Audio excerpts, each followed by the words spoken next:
Oh, really? Yeah, yeah.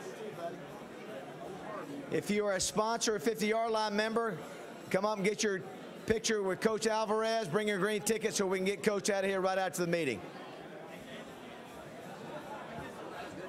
Okay. Yeah.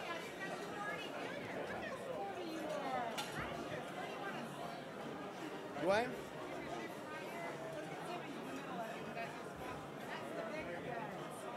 It's late coming today.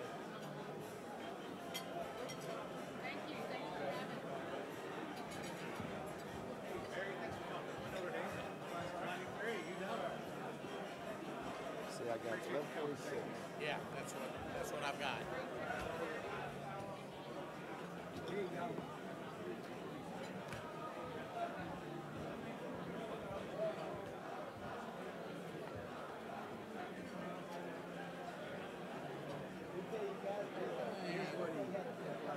Oh, there he is. Cornelli. Yeah. Here. Oh, look at there, Marcus. Yeah, right.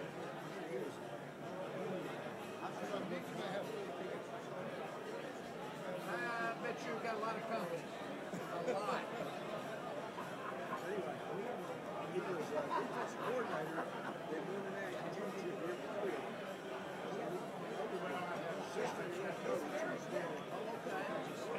And then he got his coaching job the next year. Yeah, very next. Yep.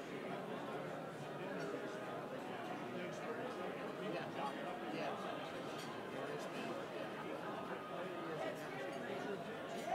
Trade does.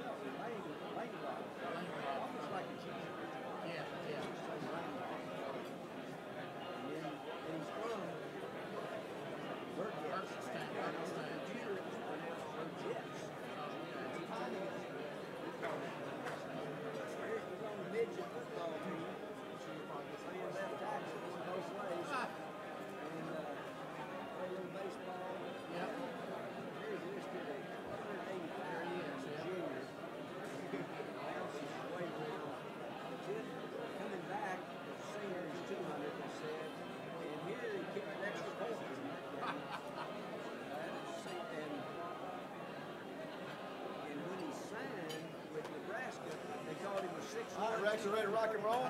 Let's do it. I got 1148. Let's do it. Check, check, check. Check, check, check. All right, we're going to get this show on the road. If you're just now getting in, you still got a few minutes to get your food. I want to thank you for being here. Are you Razorback fans? I know you got a little hangover for the sixth year in a row. I told when I was doing my live shot with Steve Sullivan, I said I felt like Groundhog Day and Bill Murray going down to that sideline, but that's all right. It's great to be here. We'll get another shot at the Aggies again this weekend. That's right, this coming weekend, and at 11 o'clock as well. But we're so glad to have you here today. Can't wait to hear Coach Alvarez. It's not often, we've had some over our 14 years, and we're always honored to get a member of the College Football Hall of Fame.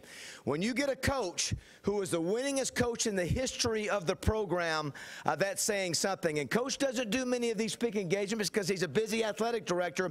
So we're really honored to have him here today and for him to make the time. So I bragged on the club to him last night and can't wait to hear what he's got to say. And he's going to open it up for plenty of Q&A on the backside. So looking forward to having Coach here. But as always, Gary Underwood, would you come up and lead us in a word of prayer? Well, between the Southwest Classic and Oklahoma Baptist versus Harding, my prayers got used up on Saturday. I will be there Saturday in Fayetteville, but I've got 4 tickets if anybody wants to buy them. So let's pray. Dear Heavenly Father, we thank you so much for the beautiful day you've given us to be able to serve you. Lord, we thank you for the food, and you use it to give us strength so we can serve you even better.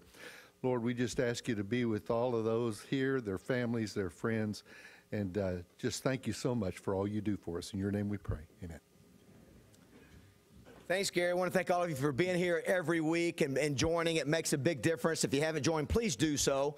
You know, I've always bragged to all of our speakers, we have the best crowd, we have the best members, we have the best energy, best passion of any touchdown club in America. I want to remind you, too, don't forget, join the National Football. Turn your phones off when they announce it. All right, throw the flag on me. Throw the flag. You know, it's actually, you know who this is? It's the lady who does the plates for our trophies. So I'm going to let her know, but we appreciate her trying to get these done. My bad. I'll run laps after the meeting. But want to remind you, hey, don't forget to join the National Football Foundation. Coach, that's where the College Football Hall of Fame that you went into is. And we've got the executive director coming here to speak, Steve Hatchell. So I'd like to have as many as we can. It's only $75, and you get to vote on players going in the College Football Hall of Fame and coaches. So I hope you do that as well as the Arkansas Sports Hall of Fame. I did want to, some of you asked about our meeting next week.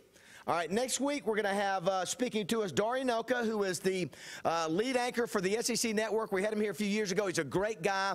We want to roll out the red carpet and make him feel great. And he's in Charlotte. He's excited about coming back. A class act for sure.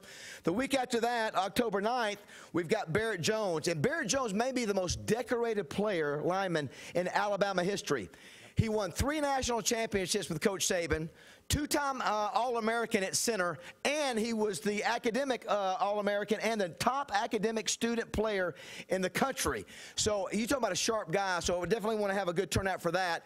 And then October 16th, those Oklahoma fans, listen, I think we're going to have a big turnout for this one too. Bob Stoops will be coming to speak to the Touchdown Club, so just want to make sure and get your dates right for that since we've had a little delay in getting out all the dates.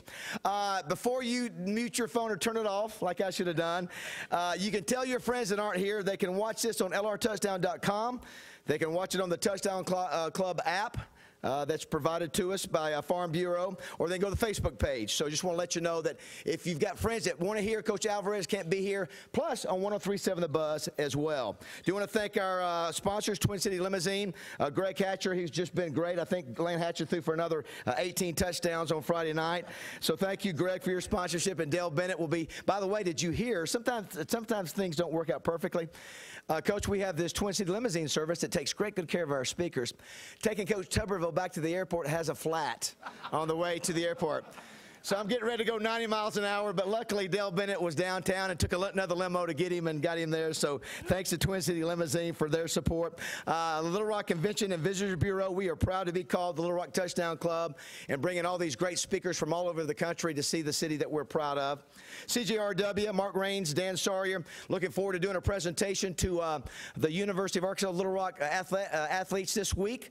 They're helping them with social media. I know I'm going to introduce their athletic director here today, but looking forward to working with Mark and Dan Sawyer, Mark Raines over at CGRW. Appreciate you guys' support of the Touchdown Club. 103.7 The Buzz. Justin and Pat interviewed Coach earlier today. We appreciate them being live here every week. Arkansas Urology, this week, September 28th, Rex, get your test done for free at their location in North Little Rock. Do want to thank their CEO, Scott Davis, for pushing that. And Dr. Mac Moore, who I guess is what you call are you like Mac? Are you a urologist emeritus? Is there such a thing as a urology emeritus? Urologist emeritus. What? Once you have your hand in it, you never get out. Coach, I told you we were a saucy bunch here. That's the kind of doctor you want as your urologist. Thank you. What an endorsement for Arkansas Urology. Thank you, Mac. What a great guy. I also want to thank War Memorial Stadium, Ron Sally and John Latch, the manager and new assistant manager. If you've got any parties or special meetings you want to do at War Memorial, that's available now. Make sure and take advantage of them. Glad to have them as a sponsor again, War Memorial Stadium, the grand old lady. Farm Bureau, Pulaski County, Shauna Hopper, Stephen Reichert, and Todd Dennis. Make sure and give them some of your business, at least attempt, whether it be home, automobile, whatever. Great folks, real service for real people. Farm Bureau, Pulaski County, they're sponsoring our app, as I mentioned earlier. Dairy Queen of Arkansas, when I went down to Dallas, I was going to tell you, Nelson, was going down to Dallas for the game. I think 1 out of every 3 billboards I saw was Dairy Queen. So you guys own Texas, and excited to have you guys here in Arkansas over on University, their newest store, and in Sherwood. Thank you to Dairy Queen of Arkansas. Jim Well Financial Advisors, John Shrewsbury, Janet Walker, Scott Emmon. GetReadyForTheFuture.com is a website. If you want to go ahead and ask some questions, Scott, I see you're here today. They want to make sure and give you wise and knowledgeable counsel, and they will, whether it be your retirement or for your legacy for your loved ones down the road. The Big Red Stores, great to have the Hendrickses here, opening up store number 36. When is store 36 opening up? Next week. And where will that be? Bryant. And as Roger Scott says, if you don't live near a Big Red, you need to move by one. So thank you to Big Red Stores for your sponsorship. Wright, Lindsay, and Jennings. Now, normally we have Judy Henry's always here. But Judy and several of the attorneys are over at the Central High celebration. And she wanted to make mention that, I didn't realize this, but Wright, Lindsay, and Jennings back in 1957, they were standing up in favor of integration back then. And that's something they took a lot of pride in. And I forgot Bill Clinton, who's speaking today, was a member of Wright, Lindsay, and Jennings. So we appreciate their stance for the right things here in this community. I know we've got some attorneys here from Wright, Lindsay, and Jennings today. Jacob, I see you and several other guys. Patrick, thank you guys for being here and for being a sponsor of the Touchdown Club, Wright, Lindsay, and Jennings. Crane Automotive, 17 dealerships across Arkansas, 900 Arkansans that are employed. They are a community partner in so many ways. We appreciate you guys being a sponsor. 900 Arkansans, 17 dealerships, Crane Automotive. The Democrat Gazette, Amanda Copley, Wally Hall. Amanda, thank you for your support. We're getting ready to introduce our All-Arkansas Preps Player of the Week. Where's Wally at? Is Wally? After Wally has to make sure now, the way Tuberville got after you last week, he's moved one table back there in the back. But great to have your support as always. And Simmons Bank, we couldn't do this. I was telling Coach Alvarez about what an unbelievable story Simmons Bank is, coming up on $14 billion in assets. We've got Adam Mitchell and Chris White, sort of the new dynamic duo of here at the Touchdown Club at the head stage. So make sure and give Simmons some of your business. You at least give them the opportunity. We're proud to support them as they support the Touchdown Club. We couldn't do that without them. And let's give Simmons and all of our great sponsors a round of applause. We couldn't do it without them.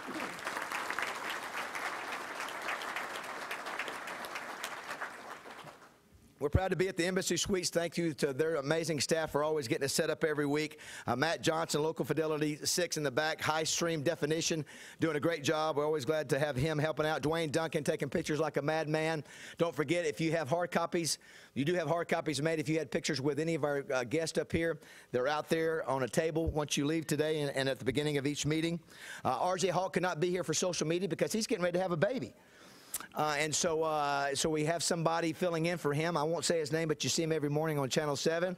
And he's getting ready to have a baby, too. Something must be in the air, Chris Kane. But good luck to RJ and his wife Brianna as they get ready to have a baby any minute now.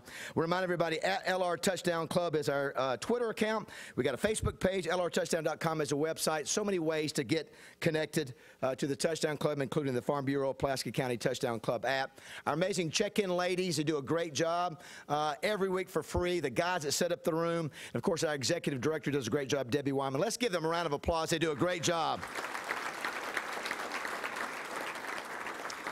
It is time for our All-Arkansas Preps Player of the Week, presented by the Democrat Gazette. Now, over the years, as you know, we've had some amazing, amazing statistics and players come through. But this week is Demias Jimerson. Demias coming up. Demias is a senior at Malvern. He's a quarterback, and this is 2 weeks ago. He led the Leopards to a 67-58 victory over Hot Springs Lakeside. Now, let me tell you what he did. He accounted as a quarterback for a total yardage of 529 yards. He rushed for 404 yards on 22 carries. That's 18 yards per carry. He had 6 rushing touchdowns. Then passing, he completed 13 of 20 passes for 125 yards and a touchdown. So he accounted for 7 touchdowns, 529 yards total. They won that game. Now, they lost this week to Bauxite, which I know was a tough loss. Last play of the game, right, Coach? Last play of the game. But he also was he had 15 rushes for 135 yards, 2 touchdowns, had an 85-yard kickoff return for a touchdown. They lost the game. They couldn't remember what the score was. He just said they lost the game. But what an amazing young man. He's according to the coach, he's an outstanding young person, too. Great in the classroom and a great young man. Demias Jimerson. Let's give him a round of applause.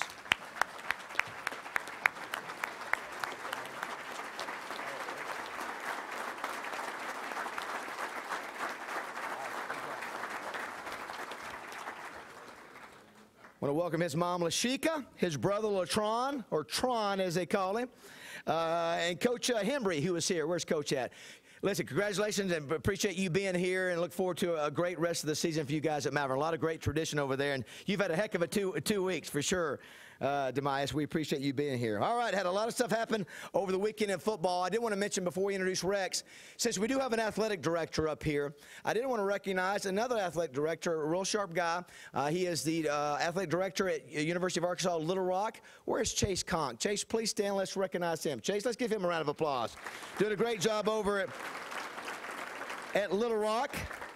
And now let's welcome for the weekend recap, Rex Nelson, everybody. Thanks, David. Thanks, David. You know, Coach, as David alluded to, you're going up right now against Bill Clinton, and you still have this kind of crowd. Of course, you know, those of us from Arkansas, we've spent so much time listening to Bill through the years, we can sound like him. And so we wanted to hear somebody new today. Bill did want to tell me, though, all you Razorback fans, I feel your pain. So, you know, David said a lot of you have a football hangover, but I want you to know I'm absolutely giddy, David, because as I was coming in, my dear wife, who checks many of you in, has worked this club since it was formed, she informed me that she's getting me for Christmas the Brett Bielema signature sweatshirt as model on the sidelines of the Southwest Classic on Saturday. It'll fit us big boys with lots of room to spare even. Great shirt. Great shirt, and I've got one on the way. Well, we've seen this play before, haven't we? Texas A&M 50, Arkansas 43 in overtime, 6 consecutive win, as David said, for A&M in the series. That ties the record set from 1938 to 1943. I'm sure Jim was at all of those games, he'll tell you, but that was the last time that A&M won 6 straight. Kevin Sumlin now 6-0 against the Hogs. He wouldn't be on the hot seat if he got to play Arkansas twice a year. Brett Bielema 0-5 against the Aggies. 3 of the past 4 losses. It's just amazing to consider those all went to overtime, isn't it? So Aggies are 3-1 overall, 1-0 in the conference. Arkansas 1-2 and 0-1. A&M now 5-0 in overtime games under Coach Sumlin. Each of these 2 schools, though, has 12 overtime victories, and that's tied for second in the FBS. So they're both used to overtime games. Player of the game, Christian Kirk, Texas A&M, had that 100-yard kickoff return, 2 TD catches, 246 all-purpose yards. A&M outgained Arkansas 501 to 457, so almost 1,000 yards of offense in that game. 4 plays of 44 or more yards for the Aggies. So let's move on. Arkansas State, bad day for the state in the Metroplex, wasn't it? Arkansas State's down there too. They fought a 1-2 with a 44-21 loss to SMU in Dallas. Ponies off to a good start. They're 3-1, having only lost to TCU, and we saw what TCU did to Oklahoma State in addition to what they had done to Arkansas, so they're really rolling this year. ASU quarterback Justice Hansen, unfortunately, I've been giving his stats every week. He missed a large part of that game due to back spasms. They brought in a redshirt freshman, Logan Bonner. He was only 6 of 15 passing for 45 yards and an interception. In fact, ASU trailed 30-14 at the half of that football game. But UAPB now 1-0 in conference play. 2-2 overall, 34-27 victory over 0-4 Jackson State down in Jackson, Mississippi. Golden Lions trailed 27-16 at the end of the 3rd quarter, but got a touchdown and a 2-point conversion with 13:10 remaining, and then a 33-yard field goal with 15 seconds left to force overtime, and then won it in the first overtime. So congratulations to Coach Coleman and his Golden Lions. All right, in the Great American Conference, Arkansas Tech, they're the only undefeated team in the state, period. They're 4-0. Ouachita and the GACs at 3-1. Henderson, Southern Arkansas, and UAM are all 2-2. Harding is 1-3. Arkansas teams all went to Oklahoma, GAC teams this week, and they went 4-2 against Oklahoma teams. 4-0 Tech defeated 2-2 Southern Nazarene 52-0. They get better each week. Quarterback Ty Reesner, 16 of 22 passing for 205 yards for the Wonder Boys. 3-1 Washita defeats 1-3 East Central at an Ada, Oklahoma 45-14 as Drew Harris out of Benton scores 3 touchdowns. 2-2 Henderson defeats 1-3 Southwestern Oklahoma to end a 2-game losing streak. But those were both at home. Get this, Henderson extended the nation's longest road winning streak to 28 games. For whatever reason, they're a lot better on the road than they are at home. 28 straight road games. Final of that one, 37-14. Harding, you'll remember they went 11-0 in the regular season. They graduated almost everybody, though, so they started 0-3, but they finally get the victory over Gary's 0-4 Oklahoma Baptist, 45-14. Northwestern Oklahoma goes to 2-2. They shocked SAU. Southern Arkansas had been the preseason favorite in the conference, but they go down 38-16. Mule Riders fall to 2-2, despite quarterback Barrett Renner passing for 295 yards. UAM also 2-2, a 41-21 loss to 4-0 Southeastern Oklahoma. UAM quarterback Cole Sears was limited to just 79 yards passing in that game. All right, NCAA Division III, Hendricks 3-1 overall, 1-1 in conference, 36-24 over 2-2 Austin College. Hendricks' Miles Thompson, 19 of 37 passing, 323 yards and 4 TDs. And in NAIA football, Line is 2-3, 42-21 loss to 3-4 Panhandle State. Now on to the SEC. Busy day. How about those Georgia Bulldogs? They are 4-0. 31-3 between the hedges over previously undefeated Mississippi State. We saw what Mississippi State did to LSU. Now look what Georgia does to Mississippi State. So how good is Georgia, or how bad is LSU? It was by far the most impressive performance of the young Kirby Smart era at Georgia. Alabama, they get better every week. 4-0. You remember Vanderbilt came in undefeated. Alabama wins 59-0.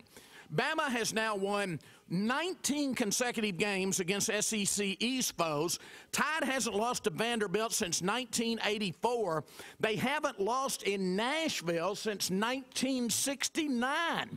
Now get this stat. Alabama outgained Vanderbilt Saturday 677-78. You heard that correctly. 677-78. All right, Florida, living right. A week earlier, you remember, they beat Tennessee on a Hail Mary. On Saturday, their backup quarterback, Luke Del Rio, throws a 5-yard touchdown pass with just 43 seconds remaining. Florida rallies from a 13-point fourth-quarter deficit at Kentucky to beat Kentucky 28-27. So they're 2-1 overall, 2-0 in the conference. Kentucky 3-1 and 1-1. Auburn 3-1, 1-0 in the conference. 51-14 over Missouri. Missouri, a really bad football team. 1-3 overall, 0-2 in conference. Kerryon Johnson rushed for 5 touchdowns for Auburn in that game. LSU goes to 3-1, 35-26 over Syracuse. The Orange are 2-2. Tennessee 3-1, 17-13 over Massachusetts. But the Vols came into that game as a 27-point favorite over winless UMass, and they really struggled, 17-13, so the fans weren't happy in Knoxville. South Carolina also struggled, though.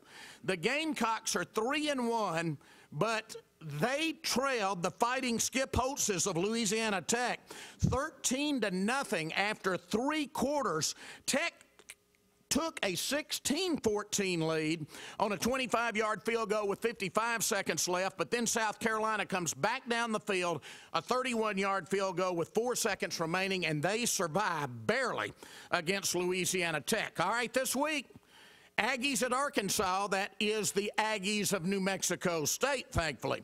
Ole Miss at Alabama, Mississippi State at Auburn, Vanderbilt at Florida, Georgia at Tennessee, Eastern Michigan at Kentucky, Troy at LSU, and South Carolina at Texas A&M. In the state, huge game in Conway, Sam Houston State at UCA. A lot of conference implications for that one. Biggest game to date in the GAC, 3-1 Washita Arkansas at 4-0 Arkansas Tech, Oklahoma Baptist at SAU, Southern Nazarene at Henderson, UAM at Harding, and Wayland Baptist at Lyons. So games in Fayetteville, Conway, Magnolia, Russellville, Arkadelphia, Searcy, and Batesville. 7 towns, no excuses. Get out and see a college football game. Thanks, everybody.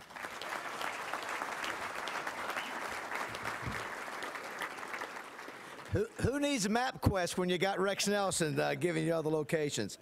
I just got a text from one of our members, Jeff Hildebrand. It says that, Jeff, is this correct? So the South Carolina game is officially at 3 o'clock. Is that right? It's at 3 o'clock, so that's better than 11 o'clock. Did want to mention, anybody surprised at that TCU game? The way TCU beat Oklahoma State? Not really? All right, just curious. Good to see my buddy Tommy Smith, who supports us so well, the Touchdown Club every week. Had a fun weekend in Dallas. Those of you know that Dr. Rove passed last week, I mentioned. His funeral was Friday. Sully ran a clip from his speech last year at the Touchdown Club. I'm going to post that speech today. And I'm going to tell you, if you were not here, Archie Manning was speaking afterwards. And those of you that were here, I'm going to tell you, the Archie Manning was great, but nothing could top Dr. Rofus. You want to see a great tribute to a man, to see him speaking to the Touchdown Club. So we made a donation in his name last week, too, from the Touchdown Club. Before I bring up Jim Rasco to introduce Coach Alvarez, I did want to make mention, I want to apologize to your secretary, Linda. Apparently, Coach Bielema came in to speak the first week, and somebody said, well, what was the connection with Barry Alvarez to the Touchdown Club? And Coach Bielema said, according to Barry, he said, man, this guy in Little Rock kept calling my secretary week after week trying to get me to come, and I finally just said, okay, I'm going to come. And so, but she was wonderful to deal with. I was persistent. I looked at my calendar. I called or emailed once every 2 weeks for 2 months. And so Coach finally relented. And but I did want to say how cool it is, the fact that Coach was, and I'm sure Jim will reference this, he was an assistant under Hayden Fry for, I believe, 8 years. And so we have the Broyles Award connection, and it's so cool that you're part of that lineage, Coach Alvarez. And then he was a defensive coordinator the year they won the national championship at Notre Dame with Lou Holtz. So we got a great sort of Arkansas connection. And, of course, we have one now with Brett Bielema. And, Coach, I meant it when I said it. It's great to have a Hall of Famer here. You're an active athletic director, busy, and we appreciate you fitting us in today. I can't wait to hear what you're going to say. And with that, Jim Rasco, will you come up and give him information that he hasn't heard since he was 6 years old? Jim Rasco, everybody. Well, I made a big mistake about 6 o'clock last night. I got an email from David and said he'd like to get my introduction so that he wouldn't use any of it today, and he just used about half of it. So I'm going to go ahead and say the way I prepared it. Okay, as all of you know, today's speaker is currently serving as athletic director at the University of Wisconsin. What you may not know, he was born and raised in Langloth, Pennsylvania. That's a very small town located on the extreme western border of Pennsylvania, Ohio, and West Virginia, a suburb of Pittsburgh, you might say. In fact, some of the early data I'll be sharing with you today came from an Ohio newspaper, and some of it came from a West Virginia newspaper. Barry graduated from Burgettstown Union High School, but first let's go back to the fall of 1959. I found Barry's name in a football write-up when he was in the 8th grade and playing midget football for the local Lions Club program. Barry was the starting left tackle on both offense and defense. Okay, now let's switch sports. Spring of 1962, so he would have been in the 10th grade that spring. He was playing right field for Burgettstown High School baseball team. In an important conference game, Barry Alvarez singled home Carl Yannick to win the game 4-3 in extra innings. Is that right, Coach? In the fall of 1962, Barry's wearing number 38 and starting right guard for his high school team, and we got a photo of that. Okay. As a senior in 1963, Barry's listed as standing 5'10", weighing 210 pounds. In addition to being an all-conference guard, I noticed he kicked extra points for the Blue Devils. In May of 1964, it was big headlines. It was announced that Nebraska's head coach, Bob Devaney, and his freshman coach, John Melton, had signed Barry Alvarez to a letter of intent to play for the Cornhuskers. It was stated that Alvarez was a 6'1", 230-pound giant who had played offensive guard and defensive linebacker and had won 3 letters in football, 3 letters in baseball, and 3 letters in basketball. Now, back in 1964, freshman couldn't play on the varsity, so I asked him before the meeting, I said, Coach, where were you when Arkansas remained undefeated by coming up with a last-minute touchdown to defeat Nebraska 10-7 in the Cotton Bowl on January 1, '65? And he said he was back on campus watching the game on TV. Freshmen, they wouldn't pay to travel the freshmen down to the game. Okay, up to the varsity, fall of '65. Barry earned his first of 3 letters as a linebacker for the Cornhuskers. Now let me give you a quote from the Omaha, Nebraska newspaper that summer of '66. It says, "Don't ever turn down a summer invitation to visit Barry Alvarez. Barry lives in Langloth, Pennsylvania. His father is the greenskeeper at the Williams Country Club in nearby Weirton, West Virginia. His mother operates a fine restaurant at the country club at Burgettstown, and with the choice of golf, the pool, and the lounge, Barry chose to play softball this past summer." As for golf, Alvarez says, "I don't care for it. I go out early in the season, but I always get discouraged." Fact is, one other little note I didn't put in here, but it talked about playing with one of his teammates, and he said, "Well, I won, but said we threw away the scorecard after the 3rd hole." Okay, Barry wore number 33 for the Cornhuskers, played in the Orange Bowl following his sophomore season, the Sugar Bowl following his junior season, and then in his senior season he set the Nebraska school record for unassisted tackles, was chosen to play in both the Blue-Gray College All-Star Game and the Senior Bowl. He was a leading tackler in the Blue-Gray game, and he intercepted a pass in the Senior Bowl. So in July of 1968, Barry signed as a free agent with the Minnesota Vikings. But he decided to return to his alma mater as a graduate assistant, go to work on his master's degree, and get into coaching. Okay, now I'll fast forward with just a few highlights from his amazing coaching career. His first year of high school head coach, he was Nebraska's High School Coach of the Year. Then on to Mason City, Iowa, where he took his team to the Iowa State Championship in 1978. Then, as David said, right off my notes, 8 years as an assistant at the University of Iowa under Hayden Fry, 3 years at Notre Dame under Lou Holtz. He was defensive coordinator for Notre Dame's national championship team in 1988, and that earned him a promotion to assistant head coach under Holtz for the 1989 season. In 1990, he took over as head coach at University of Wisconsin, started the longest head coaching tenure, and picked up the most wins in Wisconsin Badgers football history. He won Big Ten championships in 1993, 1998, and 1999. And as all of you know, Wisconsin won the Rose Bowl following each of those 3 seasons. He had replaced Pat Richter as the athletic director in 2004 while retaining his head coaching position. After the 2005 season, Barry stepped down as head coach, promoted his defensive coordinator, Brett Bielema, to his successor as head coach.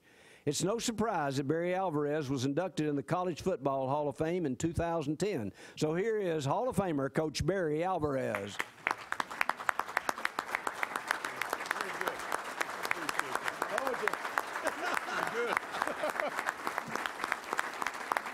Thank you. Thank you very much. Certainly an honor and pleasure for me to have the opportunity to come down and visit with you today. And wow, that's impressive. I forgot a lot of that.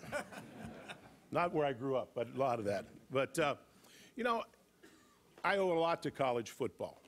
Everything I have, I told someone the other day, I have because of college football. And growing up in that small mining town in western Pennsylvania, that athletics was very important and so on and so forth. And I had the opportunity to earn that scholarship at Nebraska, and the rest is history.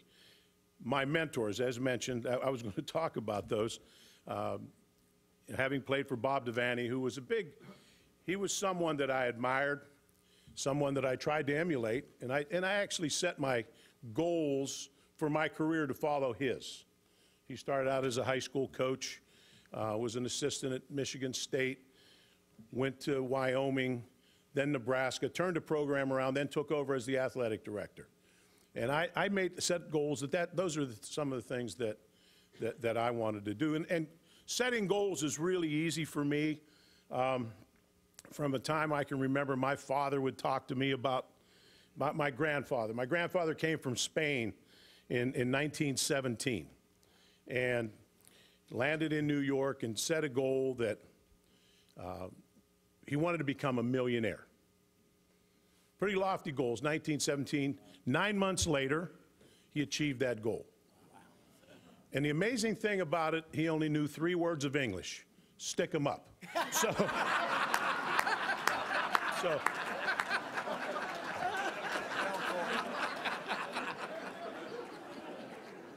so setting goals comes very easy to me, and it's always been important. But my mentors after that, two of my mentors, Hayden Fry, who Coach Broyles hired. If I remember the story right, he was a young assistant coach, high school coach in Texas that Coach Broyles hired to come in to get Lance Allworth the ball, find different ways to get him the ball. I think he was here maybe 1 year and took the head coaching job at SMU at 29 years old. And then, of course, I worked with him for 8 years, worked with Lou Holtz for 3 at Notre Dame, and both were very influential to me.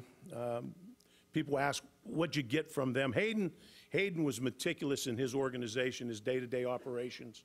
I think all of us, and there are a number off of his coaching tree that are coaching today, took the things that he used. Lou was more philosophical. His philosophy was much like mine in how you operate a game. The thing I learned from both, when you look at them both, they're totally different. Hayden was a psychologist. He'd rather trick you. He'd rather mess with your mind. He'd rather trick you. You had the pink locker room to soothe you out before the game, and he'd make sure that you knew about it so that Bo Schembechler came in and papered the walls so that the kids couldn't see the pink, et cetera, et cetera. He'd rather trick you and throw it over top. And Lou, and he would never allow a starter to go against another starter on offense.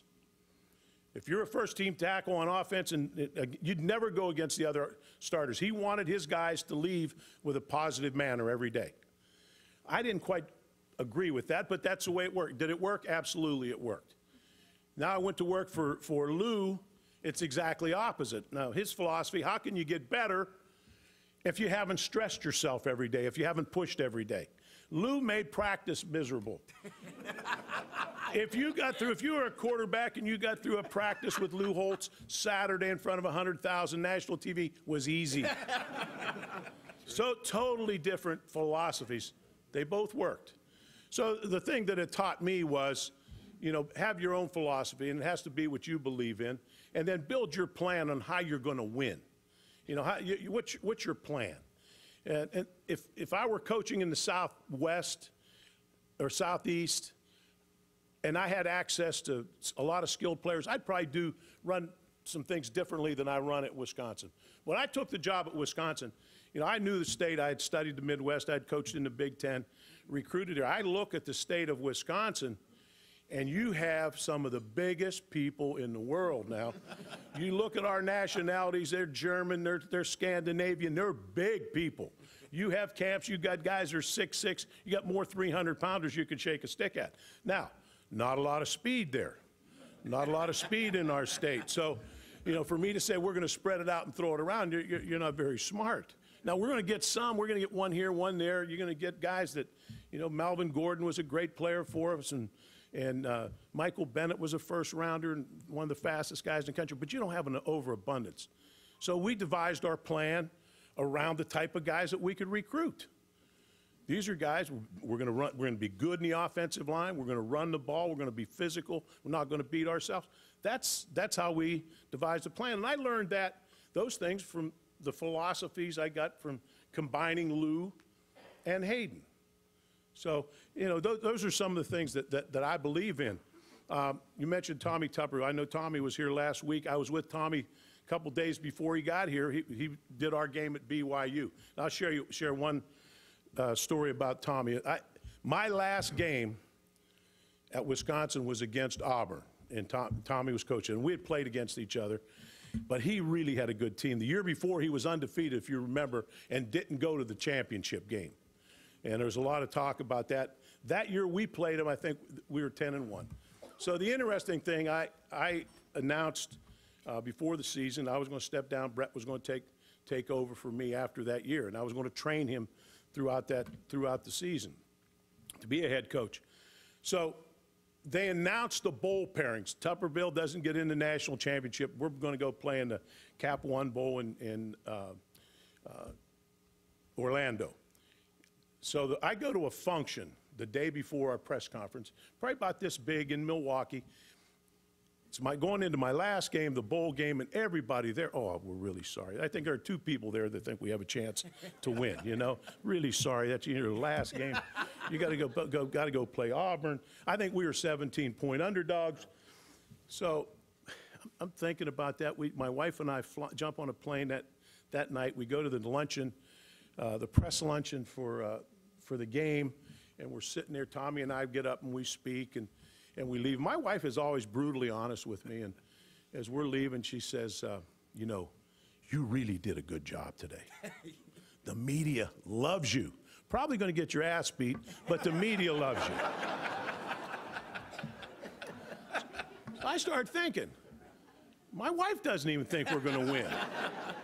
We're flying home. We're 17-point dogs. Now, there's 3 weeks before you play the game. They write the spread in the paper every day. Players read that stuff. So I'm thinking, you can't let your team, you always have to, as a coach, I always felt like I have to have an edge on whoever we're playing. My players are going to have some type of edge. So we fly back. I take off into the office as fast as I can. I run into a staff meeting. I said, listen, get the guys together. We're going to have a team. We had a team meeting scheduled. I said, I studied this roster. I went matchup for matchup. We match up very well. I want to talk to the kids first before you give them a scouting report. I run in there to the kids. I said, listen, we just got back.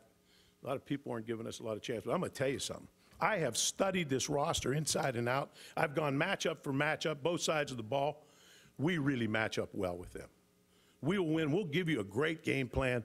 We're going to be ready to go. And I kept very positive all as we go. Normally when we go to a bowl game that first day, I start off by setting their pads. I scrimmage the first day. The guys don't do that now. A lot of them don't do that now, but I did. And so that day I do like 3 plays live. I said, oh, you're right where you need to be. 2 days, the last work day, you guys that have played football, you know there's that last work day. On a regular week, it would be your Wednesday's a work day. And so I called an early staff meeting, or an early meeting, called the players in. I said, listen, we're right on schedule, right where we need to be. No practice today. No, we're at the bowl. Just stay off your feet. We'll pick it up tomorrow. We're right where we need to be. You know, we go out, long story short, we go out and we play. We win by 17. We take a knee on the 1-yard line to end the game. And so the moral of the story, would we have won had we not put that in their heads that they're going to win? I don't know, maybe. But I know this, my guys knew they were going to win, and that's how they went about their business. And I think that's part of coaching, is putting yourself in position where you make your guys believe that they can win and they can go out and execute. So those are some things. I learned some of that from both Lou and Hayden devising a plan.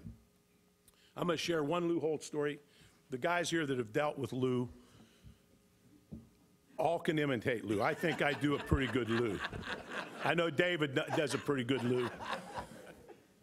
I heard a pretty good Clinton, too. That was pretty damn good. So my first year, we play in the bowl game, playing the Cotton Bowl. We lose to A&M. Kind of ironic. But we lose to A&M, and that next Monday, I'm to meet Lou, my first recruiting visit with him, just finishing my first year. We're in the northern suburb of Chicago. I get to a Denny's restaurant. I'm going to have breakfast with him. I get there, and I'm waiting. Here he comes. You know, he comes stomping in.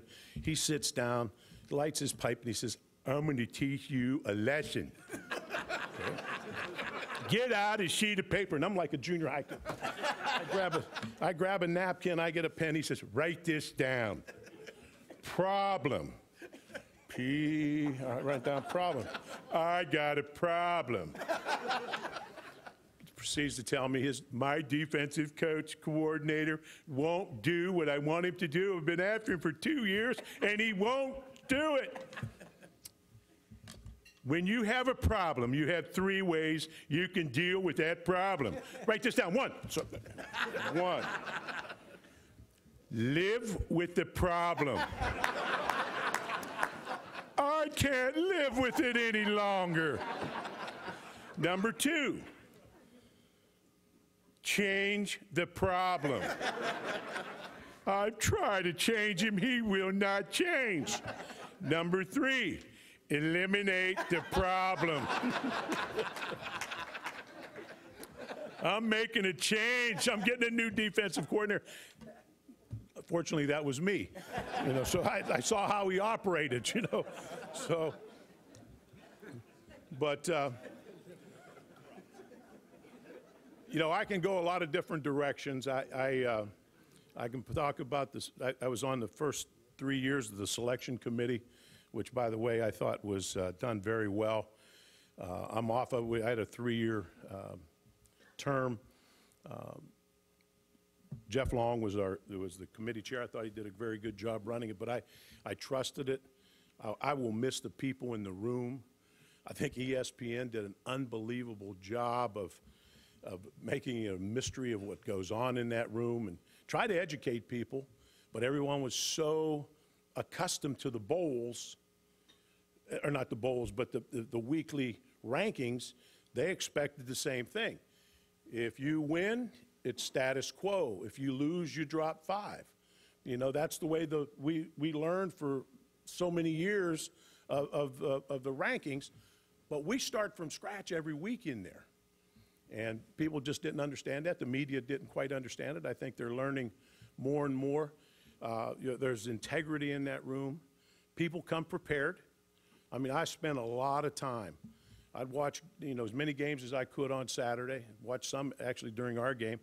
Sunday, I'd spend all day going through clips of games. I had analytics that I took. I had 8 primary analytics of the last 10 years national champions, what their profile looked like and what those analytics were. And I put those down every week to match up with who I thought the best teams were, et cetera.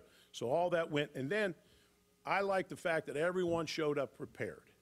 You had 12 people on the committee, and they all showed up prepared and all showed up willing to express their opinions. Whether we agreed with one another was okay. We accepted everybody's opinion, and then you vote. And then you calculate the votes, and you keep going, and sometimes you keep doing it and rehashing it, look at film. You go through all of it, and it's it's very tedious. We would start at noon on Mondays.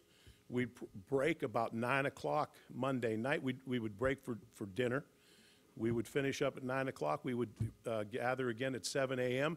and be finished by 1 in the afternoon. But we went solid, but it was a good exercise, and I trust it. And I think 4 is the right number. I think 4 is the right number. I think if you go more than 4, you're lengthening the season for the kids. And, you talk to the guys that have played in it. Now you have 12 regular season. You have a conference championship. You're 13, then 14, 15 for the semis and the final game. That's 15. Those guys, your players are worn out, and now you're starting second semester. So I think that's the right number, and I believe that we got it right the first 3 years. So, and I have confidence in the committees there. So I can go on any further, but I would prefer if we do a little Q&A to all right, as long as you want. All right, I'm going to be the first 2 questions. Coach, first of all, obviously everybody wants to hear your observation of Coach Bielema and his tenure here at Arkansas, your observations there. Number 2, you told me you were talking about the advantages of being a former coach as the athletic director. You're one of the last of its kind where you have a coach that transitions to the AD in a Power 5 conference. Well, I don't watch Brett every week. I don't watch Arkansas, although I just watched your last game. I was, as a spectator, it was a great game. But when you lose those, it's not a lot of fun. It just guts you. Just like Iowa and Penn State, it was the same thing. They lose on the last play of the game. Great football game. 2 teams really competing hard. That's the thing I saw. I saw both teams compete hard. I know both of them, coaches, your back's against the wall. The thing how you judge coaches now is, have you kept your guys? Can you keep your players? You don't want somebody to beat you twice. You don't want A&M to beat you twice. They beat you Saturday. You don't want to have a hangover and and lose again to a team that you shouldn't lose to the following week. So a lot of times when I judge coaches, I judge how they deal with adversity with their team after they have something bad happen. You know, you lose a tough game, you lose some key players. Whatever it might be, you have an issue that disrupts things. Can they keep the team focused and keep them together rather than see them fragment? That's when you find out if somebody can coach is whether they can hold the team together. So, you know, Brett did a good job for me. He was with me, you know, and won 3 championships when he was there. But, you know, he's a good football coach. I don't know much, you know, most of his staff, I don't know. I know it's a tough league, but so is the Big Ten. So, and I know in this business, so what have you done for me lately? You know, you got to win. It's as simple as that, and it's any league. That's just the way our business is now. So, the AD, I personally feel having coached, you have an advantage over the guys that haven't coached because there are questions and things come up. I've got 23 sports. There's no issue that any of my head coaches have that I haven't lived. And so I can help them through that. I can help, you know, my coaches will come in and sit down with me when they have issues. How would they deal with that? You know, they have a tough loss. They have, you know, whatever. They have different things. If I have a coach that's struggling, I'll sit down, I'll study what they're doing, and I'll sit back and say, these are your issues. Let's draw up a plan I'm going to help them survive. I'm going to help them be successful rather than wait for somebody complaining that they're not winning enough and drop the hammer on them. So I think I can see some things better than someone who's never coached before. That's just, you know, that's something that's innate and something that I lived. And I try to hire people smart. As I told my wife, I try to hire people smarter than me. That's easy. And my deficiency, I hire guys I like guys that are really structured, anal guys, because I'm just the opposite. So I've got good young people with me, and we created a culture in football at Wisconsin. I carried that culture over into our athletic department, and a lot of the people that I hire within, whether it be coaches, fundraisers, I just elevated a deputy. They're guys that had played for me or played at Wisconsin, so they understand the culture. They don't have to be from there, but I know the ones, if they're qualified, you know, they know the culture and they'll be a good fit. Clint? Coach, what's your philosophy on special teams? Do you like to have one coach who's responsible, and that's his full responsibility to put everything he's got into special teams? Or do you think it works better to have 4 different coaches? You repeat that question, too. Yeah, I'll repeat the question. The question was my philosophy on special teams coaches. Do you have one that oversees it all, or do you split it up within your staff? I've done it both ways. It depends on what you have on your staff. We have a special teams coach. That's all he does. I think he should do more. I think, why the hell aren't you coaching linebackers besides special teams or whatever? That's my philosophy. I've done it both ways. I've split it up. It depends on your staff. There's no right way, wrong way to do it. It's the best for you. And when Brett started out as a head coach, he did it. He was the coordinator. He coordinated special teams. In the end, his head coach has to decide which is the best with the personnel he has as coaches and what structure he sets up, and then he's got to oversee it all.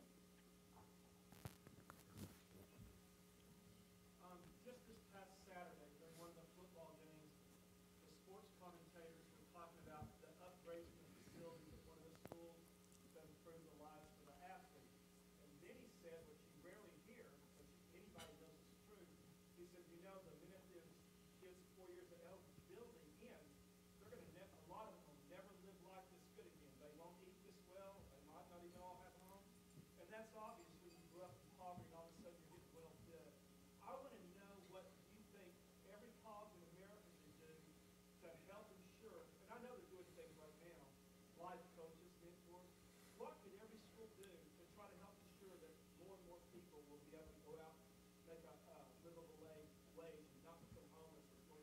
Yeah, you know, that's our job.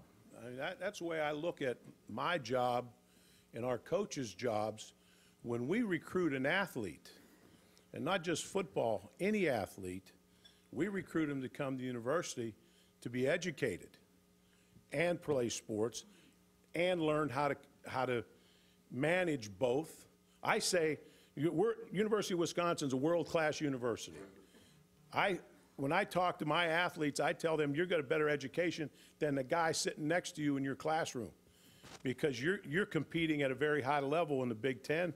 You've got to learn how to manage your time. You've got to do all those other things, plus go to school and compete with them. But it's our job to educate them so when they leave, that they're able to get a job, but not get a job.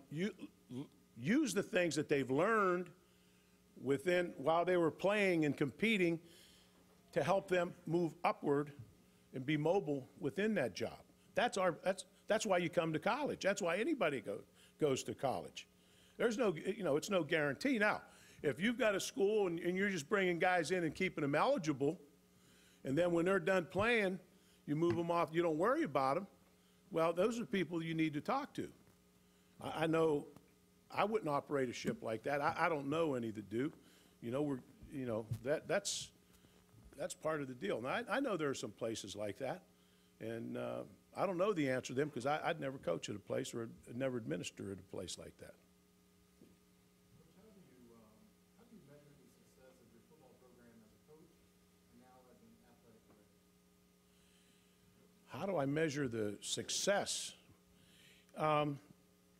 You know what? As I watch a game, as a coach, that's how as an administrator now, I watch it as a coach. I see a long run, I see defensive mistakes. I don't see, a lot of wiggling and all that stuff what people see just watching the ball. I see mistakes. I see a defensive back take the wrong angle, or a linebacker run underneath something, or somebody get hooked.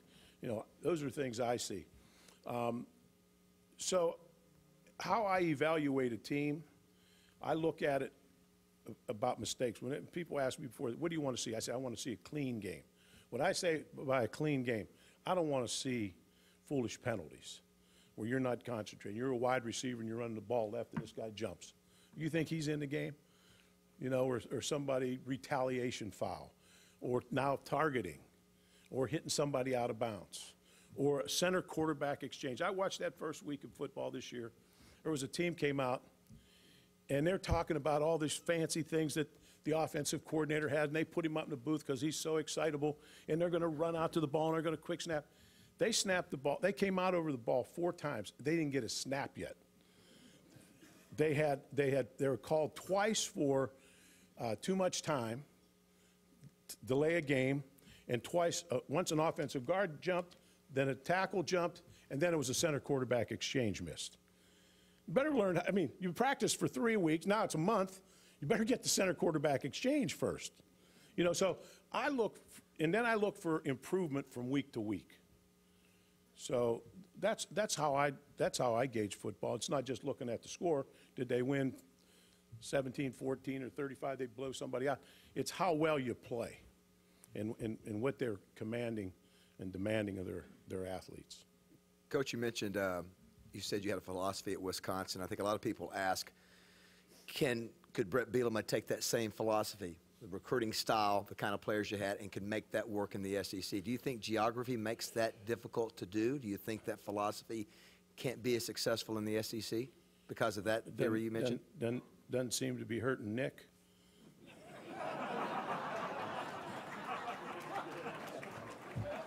He run the same offense and defense as we do. Same as he did at Michigan State. You're in an area. Here's the thing. When you're in the Southeast Conference, you have access to a lot of athletes. When I was at Notre Dame, I could get into anyone's living room to recruit someone.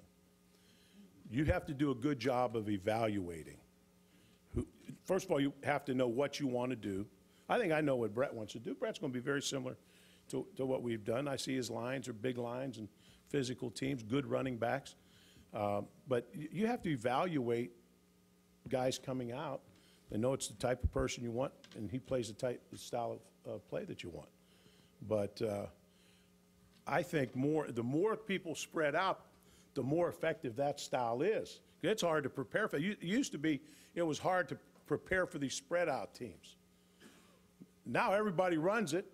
You have a scout team that can do it. Now, how do you prepare if you don't have anybody on your team that's really prepared to be physical, and you're going to have to line up and play somebody like in Alabama or Wisconsin or the way Arkansas wants to play? It's hard.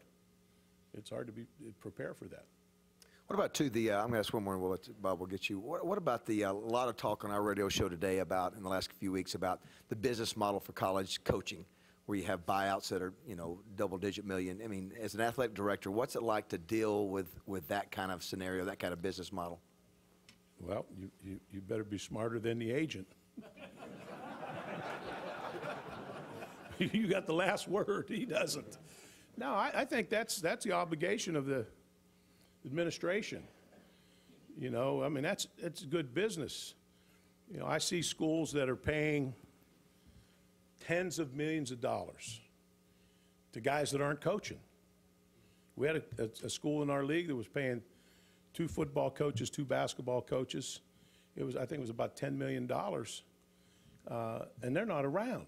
And it's 5 years down the road, and they're still not around, and you're still paying them. That's bad business. It's bad enough that you hire somebody that didn't fit and didn't win, but to not protect your school with liquidated damages when there's a no cause for relieving someone, that's just bad business. We set it. I don't think you should. We haven't ever guaranteed the entire contract. So that's up to the administration. That's up, really your board of trustees and board of regents. We have to run every big contract through them and have approval. And that's the first thing they're going to look at is liquidated damages. So it's good and bad business. And when you're firing somebody and you're paying those numbers like that, and I just saw it today. I was looking at Nebraska, my alma mater. Bo Pelini's still, he's still on contract. He's still being paid for another couple years through Nebraska. Wow. You do that too many times, it's hard to put up new buildings.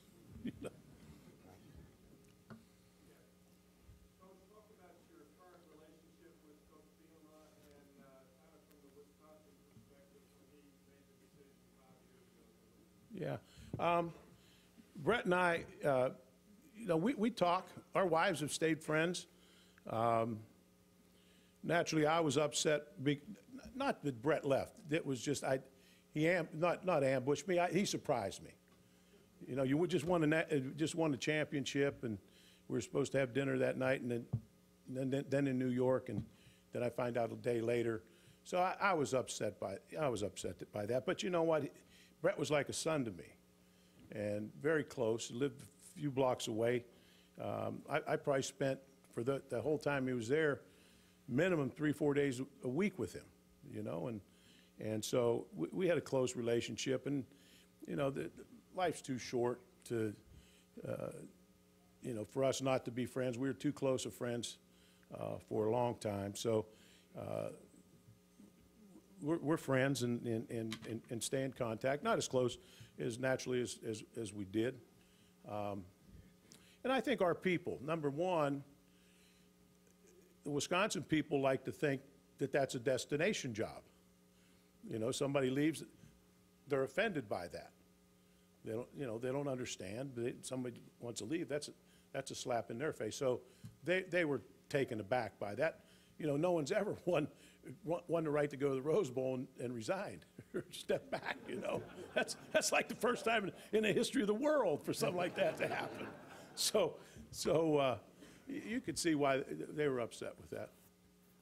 From a football standpoint, Coach, which is you got the SEC versus Big Ten, maybe some comparisons from a football standpoint between those two conferences. I think very similar. I think if you look at, I don't take a look at our bowl games. We match up So it'd be your upper half.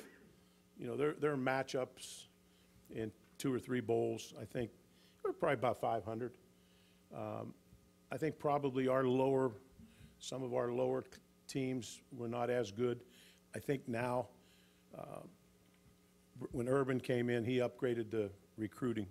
So did Harbaugh. So did Franklin.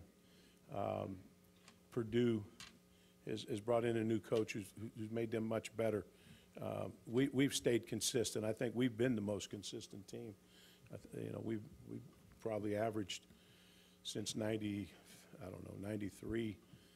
9 or 10 wins a year since then. We've gone through 3 coaches and still average 10 wins a season. So we've been pretty consistent. You know, I look at the Southeast Conference. There have been some great teams. I see, you know, the bottom of their conference. I'd say a year ago, some of those teams, like, you know, the Stoops boys. I recruited, you know, Mark and Mike Stoops. So I was devastated when he lost that game the other day, when Kentucky lost it. But they're getting better, you know. So I see some of those teams getting better. It's cyclical. Who's the best conference? They're both good. I think there are teams in each league that can win on a given day. And same thing with the ACC. ACC has some very strong teams. So, you know, you can go through every league. They're good teams, and matchups make a difference when you play. I think we have improved our speed and our recruiting in the Big Ten, which has made us better. We went through that same progress in basketball several years ago. Our basketball was very good than bad. And we brought in what I think are better coaches, and it upgraded the entire league. Yes, Kevin. Coach, thanks for being here. The documentary on the Miami Notre Dame game was just so entertaining for those of us who know anything about Coach Holmes or Coach Johnson. But you were featured in there. I was wondering what you remember about that week, and have you seen the show, and what do you think about the show? The question is about the 30 for 30 Catholics versus convicts.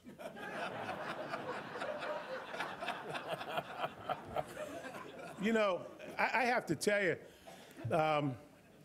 that's really misleading, Catholics versus convicts, because many of the kids on the Notre Dame team weren't Catholics.